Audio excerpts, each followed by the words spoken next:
Monthly Challenge 3 from the Imphenzia Discord server community monthly low poly modeling challenge. Or something like that. Not exactly even sure what we're calling it anymore. So in January we modeled city blocks, in February we modeled vehicles, and in this one we're going to be modeling characters. And it's a bit of a brownie points to be collected as well if you can add some animations to your character.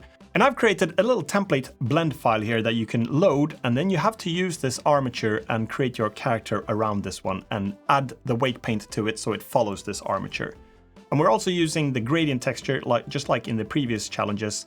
So hopefully we'll be able to start to get some assets together here. So we've got the city, vehicles, and now we're going to have a bunch of characters. So when you load the file up here, you'll see that you've got this template old warrior, and I've added some walk cycles and a run cycle. This one will be enabled by default as well. You've got this MC3 armature, and that's actually this set of bones here.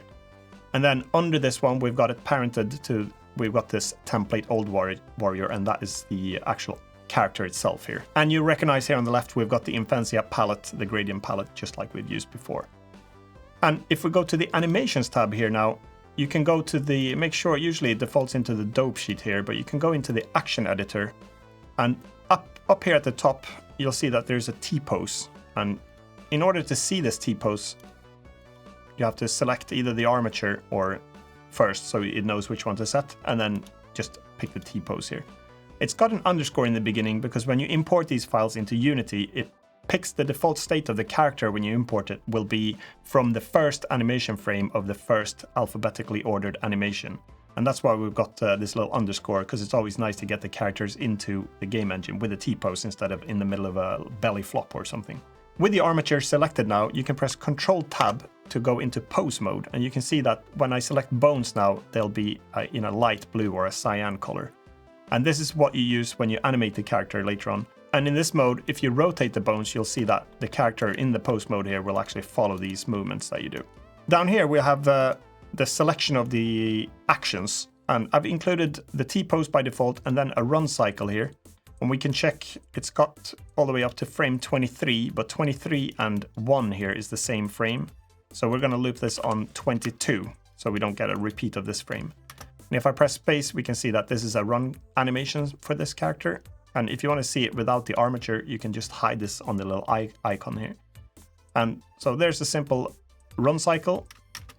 And then if we swap this one, I've also included a walk cycle. And this one has got duplicate frames here on 1 and 25 for the full cycle here. So we need to loop this one on 24 to see what that one looks like. Press space to animate, and there's a walk cycle. So I've included this, so when you've created your character and added it to the armature, then you can see what the animations are like. I'll also take you a little walkthrough through the armature, so let's make sure we enable this one. And I'll start here, which this is the most important bone here. It's called the root bone. And this is the main bone for the whole character in the whole hierarchy of the character. If you press G to move it, you can see that it moves the hips. And I've got inverse kinematics enabled for the legs. That's why the legs aren't there. The feet are planted to the ground. It's a lot easier to animate walking and jumping and stuff when you've got that inverse kinematics on. Here you've got spine 1 bone. And then here's the upper spine or spine 2 bone. And up here is the head bone. And we've got shoulder bones here. We've got upper arm, lower arm, and out here we've got a hand bone and a fingers bone and a thumb bone here.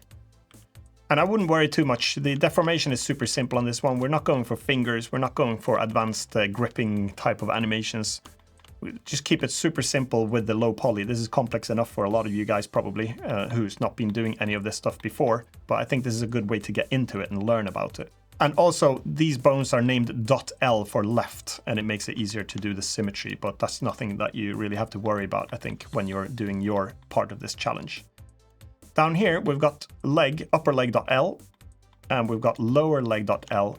And here's a bunch of funky bones that you'll have to get used to. And the ones that you're gonna model around are these yellow ones. It's a little bit difficult to see, but it's these yellow bones. Here's the upper part of the foot and the lower part of the foot.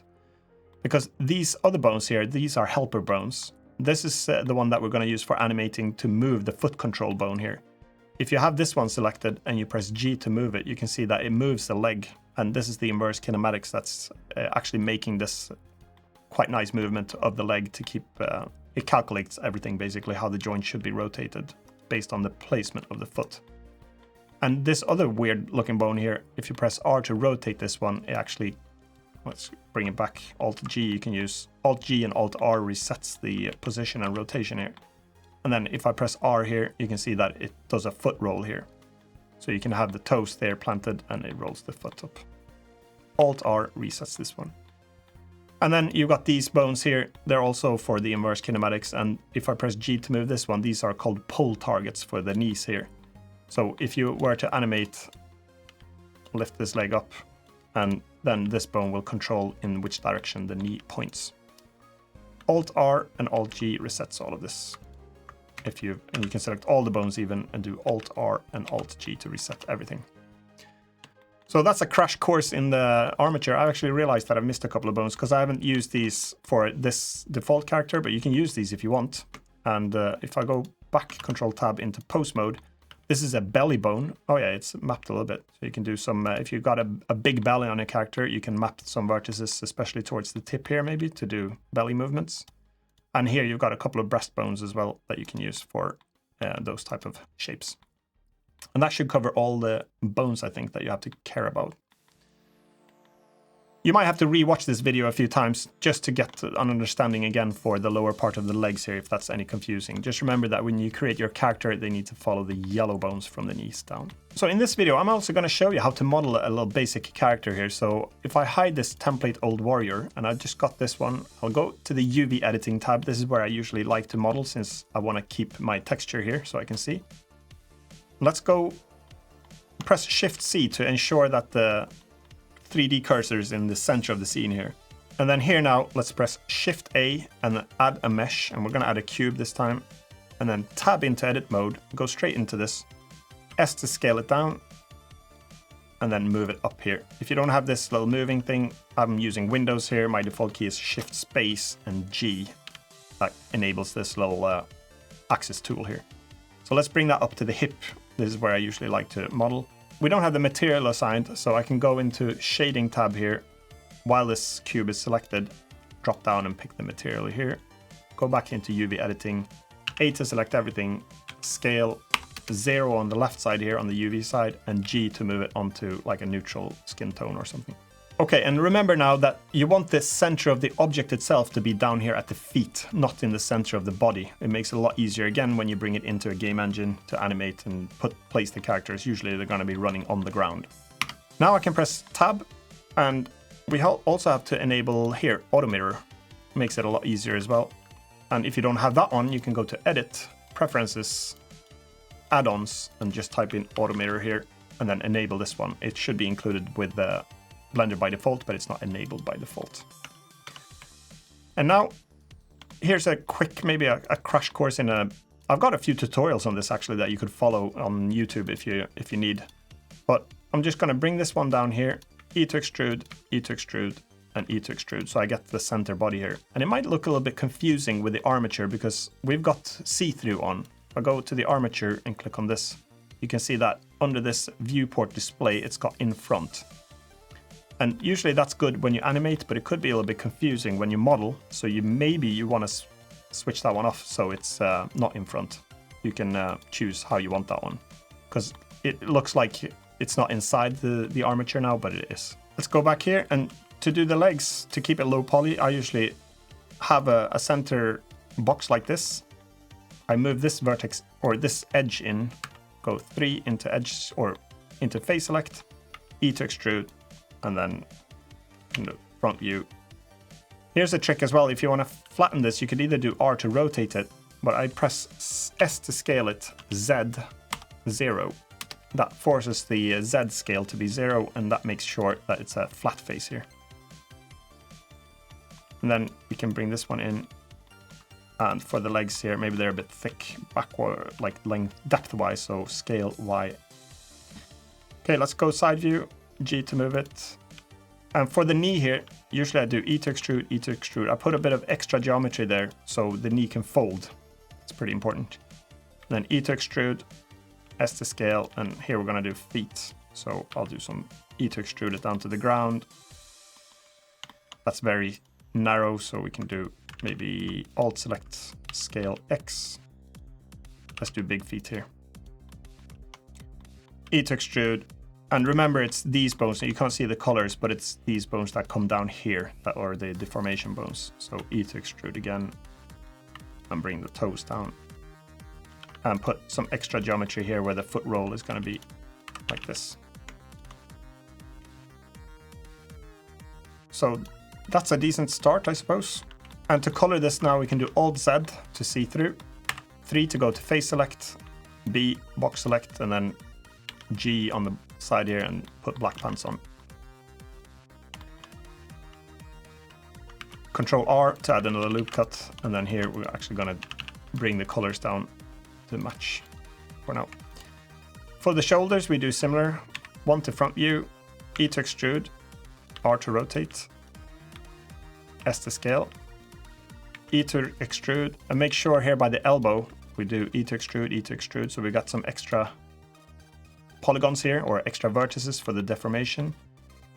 Go to front view again, 1 on the keypad, E to extrude, S to scale, R to rotate. And for the hand, E to extrude, S to scale, E to extrude. And usually for the hands, let's just put 1 fold there, E to extrude, and there. Gonna keep the hands super simple, it's low poly, so it just needs to have a rough shape of a hand. And the thumb bone here is actually pointing downwards, so I have to follow that at least somehow. Control plus, rotate, so there. Scale, Z, and you can fiddle around with this geometry a little bit. So let's just make it match decent. I usually rotate the viewport like this a lot to try to figure out if my in front bones here are penetrating or if they're okay. Maybe something like this should do. Okay, so that's our hand done. And now we'll put a head on, so go into face select, E to extrude, S to scale, and bring this one in. Go to side view, 3 on the keypad, E to extrude the neck, E to extrude, S to scale the head, G to move it, E to extrude, and S to scale. And we're gonna do a simple low poly head here again. We'll just round it off maybe a bit. Play around with the shape. Like that. You can keep it as simple or as complicated as you want. Now when we've got the rough shape, you can actually disable the armature if you don't want to see it, because we sort of know that it follows the armature now, so maybe it's easier to put the details on without seeing all those bones here. So let's just refine the body a little bit, maybe bring the chest out, bring this upper part of the body out, maybe arch the back like this, bring the bum out, bring the shoulders back out like this. And let's put, he can't be walking around without a top on, so maybe should we put a t-shirt on this one? Let's go halfway out the sleeve as well, Control R. Then I have to reselect all of these, because I didn't plan for it properly. So we're gonna put a t-shirt on here, shift select all of these ones. When these are selected, you can do Alt-E, extrude long face normals. And that actually pretty much does a decent job to put clothing on, but it doesn't select these extra faces here. And to do that, you can press Control plus on the numpad, and that grows the selection by 1. And then we'll put, and then it's actually got 2 different colors here on the left. So I'll press, while the mouse is over here, I'll press S to scale and 0. And then we press G to move this onto the red color. So there we go. And I've missed these faces for some reason. So let's bring them. Okay, they don't have any UVs, so I'll do reset, A, scale, 0, and bring that one to red as well. If you wanted to create a little fake darkness here, you could, like an ambient occlusion, you could change it to a darker red there if you want. So it looks fake sometimes, but it's a trick maybe in some areas. Here, for example, you can do Alt select this, G, and move it to a darker red. So that's a little trick. When I did the extrude here, maybe I got a little bit carried away with my polygons up here. So if I do Alt Z, that toggles X-ray, so I can shift select a few of these and move them back because they're got a little bit hidden there. So like this.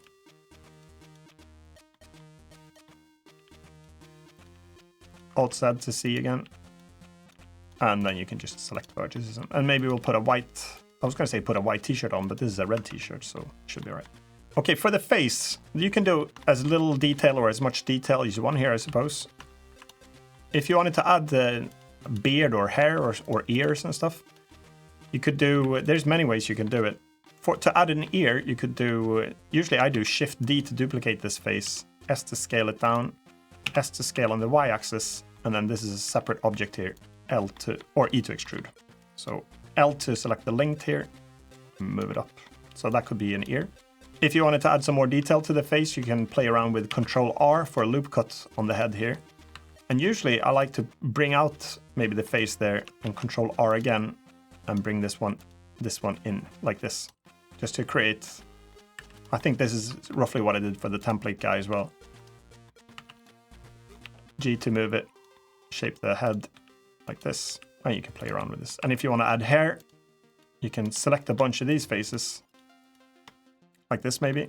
Here comes a tricky one. If you want the hair to go down here as well, instead of all the way around, then if you press Ctrl R for loop cut, you'll end up with quite a lot of extra geometry for your character like this, which you may or may not want. Sometimes it's good because you can add a character with more detail. So maybe you want to have another layer there. We can actually do that for, should we do that for this one? And to scale it, you could do Alt S here to scale. And then that scales everything out like this. Maybe the foot has got a bit of a problem there.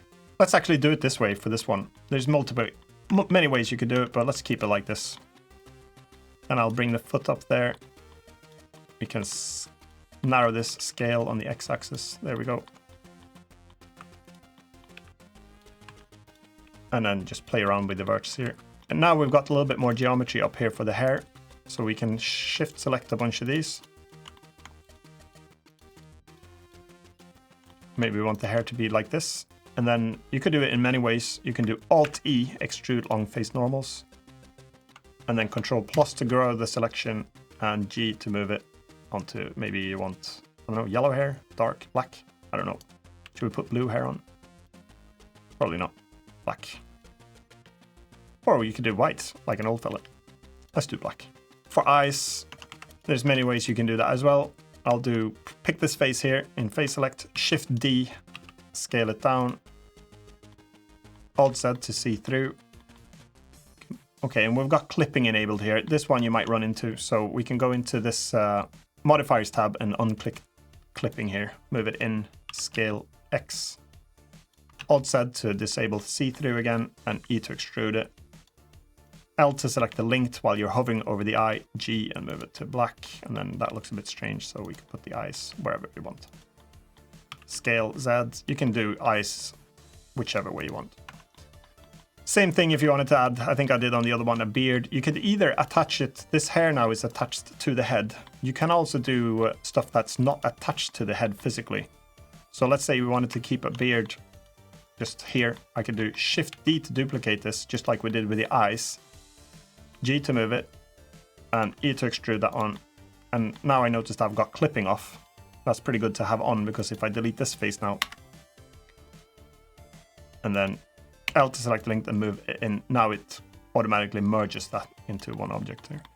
So let's put black beard on this one, G to move it on the vertex, and should we put a black goatee on? E to extrude, S to scale. R to rotate. Looks like he's going to commit a bank robbery now. He's got like a mouth protection on. Oh no, it's a corona protection or something. When you've got a oh, we'll put boots on him as well.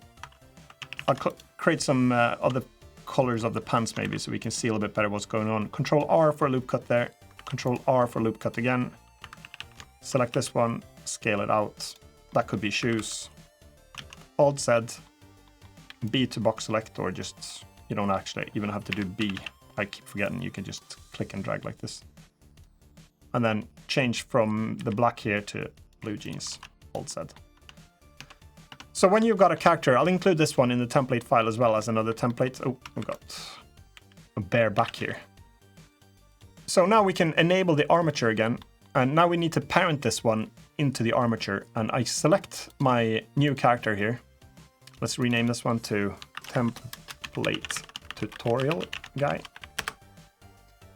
So with this one selected, I shift select the armature now and press Control P and do armature deform with automatic weights.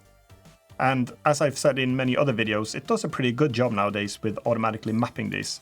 So if I select the armature, again, press Control Tab into pose mode, now we can see how good of a job it did. And it seems to have mapped pretty good here. We've got movement of the spine. We've got, if I lower the torso here, G, it does a good job there. Folding, R to rotate, G. Let's lift the foot up here. That looks pretty good, R to rotate. And that twist is because the pole bone here needs to go up there. Let's see what the foot roll is like. That's pretty good as well. And here, let's check the hand. R to rotate, R to rotate, R to rotate. Yep, that's looking okay. Usually what you'll run into is with the head, we'll see. We've got a problem here. See that the beard is stuck in the air and the eyes are playing up.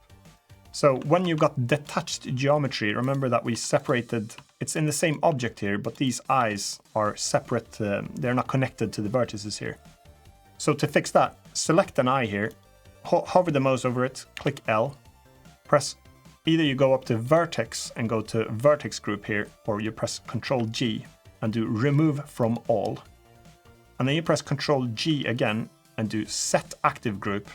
And scroll up or down or whatever till you see head somewhere. There we go. So I've set the active group to head now, and then you press Ctrl G again, and then do assign to active group. Now, when if I go back into pose mode, you see that the eyes are following good. So I'll have to do the same now to the beard and the ears. So tab into edit mode, L, Ctrl G, remove from all, Ctrl G. Set active is already on head from before, so we'll do assign to active. And then same here on the beard, L to select the linked, Ctrl G, remove from all in case it's got mapped to the chest or something, Ctrl G and assign to active. Control tab into object mode, Control tab on the armature into pose mode, and now we've got the head movement is good. If you do need to fiddle around with the weight painting, the way to get into weight painting is, let's see, maybe pretend that we wanted to. Let's see, we've got the belly here. Should we put a big belly on him? Let's go tab into edit mode. Let's bring this belly out.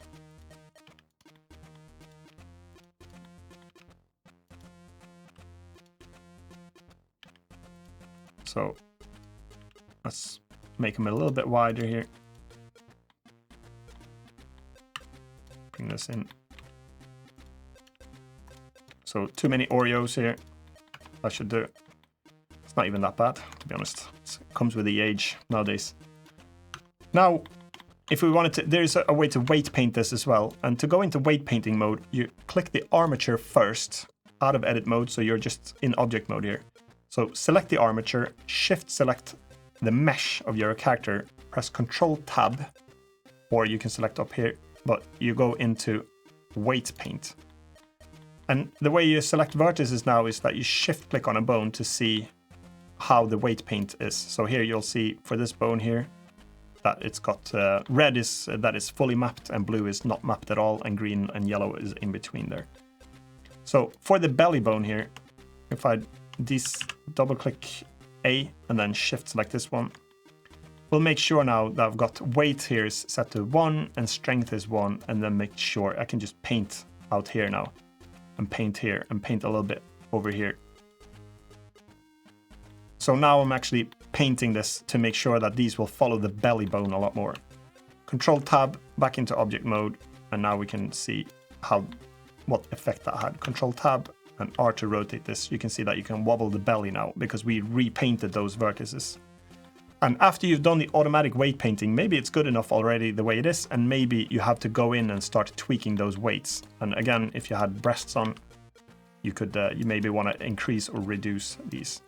You can see as well, if you go one more thing, tab into edit mode, if you select the vertex here, you can go into item, and then you can see here under vertex weight which ones are affecting. You can see that the belly is affecting at 1.0, which is 100%, and you got a little bit on the upper leg and a little bit on the root bone here, but that's so little. You can delete these or add. But remember, this is, even if you multi-select vertices here, it's actually only showing you the weights for the most recent painted one. and for the active one, so it's not for the entire group. So if you go and select multiple, try to delete here, it's not going to work. Let's just check out the animations with this one now. So we'll go into the run cycle. And if it doesn't change, it's because I had the character selected instead of the armature. So we go into the armature, select run. And then we have to make sure that we cycle here on frame 22 to preview this one, space. And then let's hide the armature. So that looks pretty good. He follows those movements. And we've got the walk cycle here. That's going to loop on frame 24. And I think that's pretty good. Oh, okay. Here's one that we need to fix. So see that there's a bone here that's affecting this way too much. Probably the leg bone is affecting this. So we're going to remap this a little bit more to... We can go into here, item, and then we see here.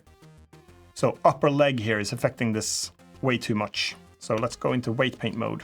We'll show the armature. Select the armature, shift select the mesh, control tab, go into weight paint. Shift select this root bone. We want this one to be affecting it the most. And then I can start painting here now. We'll go strength 1. Yeah. So that's painted it a lot now. There we go.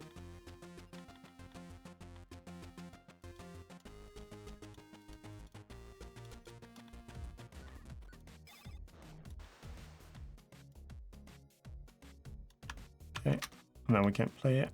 See, that's a bit better. And if you want to reduce as well, you can shift click this bone and see that this one's still mapped here. Then you can reduce the weight and paint and see. Then it drops the weight from the leg bone there. Maybe that's too much. So I'll press Ctrl Z a few times. Let's decrease the weight now.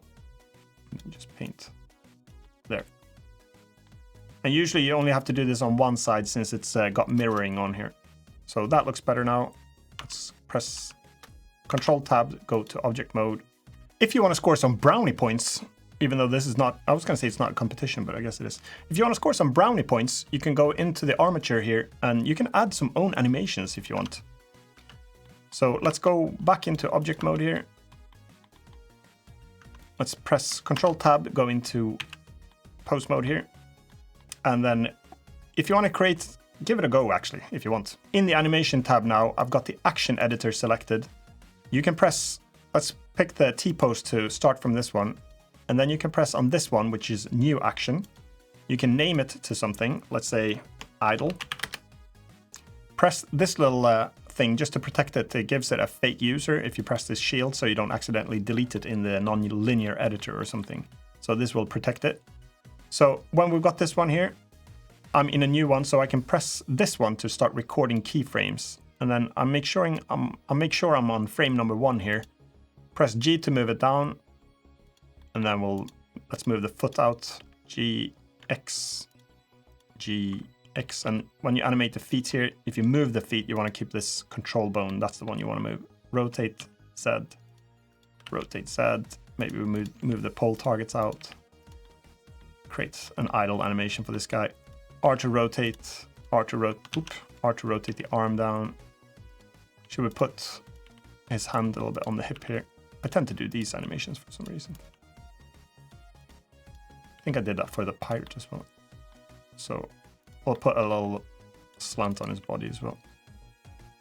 I don't have inverse kinematics for the arm, so you can't really plant the hands. Those you'll have to animate using the rotations here. A little bit trickier to do. Rotate. There we go. Now we've got the first pose here for this idle. Then I'll scroll forward maybe to frame maybe 20. And then we'll do like a breathing motion, should we? Or G to move it. He'll sway a little bit like this anyway. R to rotate. Here's the problem with since you don't have the inverse kinematics now, because it's difficult to keep the arms planted, but let's just fake it so it's pretty like good enough maybe. Actually, I'll do like this so it's like a breathing motion. So I'll just try to plant the hands back roughly where they were. Doesn't matter, it doesn't have to be perfect. Rotate the head a little bit. There we go. So I see that the hands are sliding up now. That's not so good. I need to move them down a little bit again. So R to rotate the arm out, R to rotate. Maybe that's good enough. And then I can select all the bones here, double click A, box select here, Shift D and duplicate it to frame 40, and then go to frame 39 because 40 and 1 here is the same. And we've got a bit of a swaying idle motion of some sort there. Not perfect, but that was a quick run through it. One final trick here is you can press A here to select all the keyframes. No, two final things. I'll show you over here. If you want to mirror a pose, it's quite good. Let's say we had the arm up here instead, like this. And then this leg, let's say, was pointing out like this. If you want to flip this pose now, I select all the keyframes here. You can press Ctrl C either up here or down here on the dope sheet. Go to another frame and press Ctrl Shift V. And again, I should have screencast keys on. So Ctrl Shift V, let's do it again. Ctrl Shift V, that mirrors the pose. And that's really good if you want to animate stuff that's got like a walk cycle. So that's handy. And one more thing. A to select all the bones. Here's another trick. You can do Shift E down here and do Make Cyclic. Should delete these. What that does, if we go here, View, and go Toggle Graph Editor. Let's go into a different animation actually. Let's do the run cycle here. It's more apparent here. If I go to View here and do Toggle Graph Editor, which is the same as Control Tab, and zoom in a bit, and then I hold the Control key, middle mouse button, and pull up to change the scale. You can see that it's continuing the curves here. Usually by default, it's like this. Shift E, it's constant. Shift E, let's see. Clear cyclic. A, Shift E, clear cyclic. So when you come into the Graphy editor, usually these will continue straight like this, like flat lines. And to get the optimal looping animations, it's good to, you can do this in the dope sheet as well, and that is to mark all of these, or click A, and do Shift E, and then Make Cyclic. And that makes sure that when you come out of an animation here, it's already prepping to go into this frame, so it doesn't start flatlining. So that creates a better loop. So if we loop here on frame 22, then you can see here that the animation is cycling really good. Sometimes, if you feel like it's getting a little pause right before it loops, make sure, first of all, that you don't duplicate these two frames. So you cut the animation short by one frame, and make sure that you do Shift E here and do Make Cyclic to get the cyclic motion so it knows that it's going to be looping. You can toggle back to the dope sheet here. So that covers everything. Bit of a crash course. And so the challenge itself is to model a character and weight map it. So make sure that the walk and the run animation works. And like I said, if you want to score some brownie points, then start creating your own animations as well. Come up with some cool stuff. You can model the props for your character as well. Maybe put backpacks, hats, weapons, anything. So feel free, go for it. And the deadline is the 1st of April. So that's in about 10 days from now. So happy modeling, and keep chatting away in the discussion forum now, and help each other out if you need any help. Until next video, and until the reveal of the MC2 winners, take care, and I'll see you soon. Bye for now.